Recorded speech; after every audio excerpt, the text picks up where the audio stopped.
Барлықтарыңызға сәлеметсіздерме? Сәлем достар, қалайсыздар? Көңіл күйлеріңіз қалай? Приветствую вас, друзья! Перед камерой Юлия from Казахстан. И мы начинаем. Сегодня у нас с вами новая фраза. Сенімділік кепілі. Сенімділік кепілі. Что же это означает? А означает это следующее.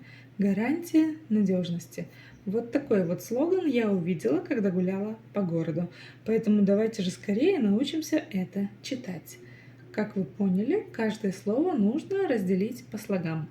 И первое и самое важное правило, которое, наверное, вы уже запомнили, но я повторю для тех, кто не видел еще моих видео, хотя это странно. В общем, как пишется, так и читается, и ни одна буква не искажается. Погнали, читаем. Се через Е. Как пишется, так и читается, да. Дальше сенім, сенімді, сенімділік. Дальше мы везде видим палочку с точкой. Как же ее прочитать? Ну, на самом деле все очень просто. Нужно просто потренироваться чуть-чуть, и у вас все обязательно получится.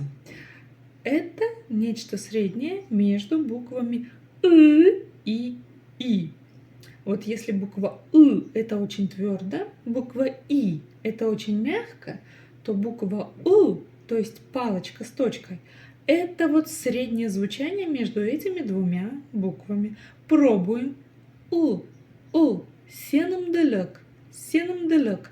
Кстати, буква Л, как вы поняли, так как она окружена мягкими буквами, а палочка с точкой считается в казахском языке мягкой буквой, то буква Л читается мягко. Сенімділік, сенімділік, сенімділік. Погнали дальше. Слово кепілі. Кепіль, кепілі. Кепіль в данном случае будет означать гарантию, да? Кепілі, кепілі. Ну и здесь буквы повторяются такие же, как и в первом слове.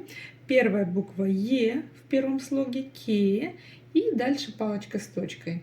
Прочитать ее уже несложно. Кстати, снова буква Л, которая читается мягко. Ну и вы видите, что в конце тоже стоит палочка с точкой. Это говорит о том, что здесь у нас из этих двух слов построено что? Правильно, словосочетание. Просто в первом слове, в слове сенімділік, оно скрыто. Дамы и господа, как вы поняли, из этих двух слов построено словосочетание. В первом слове сенімділік окончание скрыто, а во втором слове кепілі оно стоит. Именно оно и указывает на то, что из этих двух слов построено словосочетание. Вот такие чудеса. Я надеюсь, что вам понравилось, и вы с легкостью прочитали новое выражение. И мы с вами увидимся в следующий раз. Ваша Юль from Казахстан.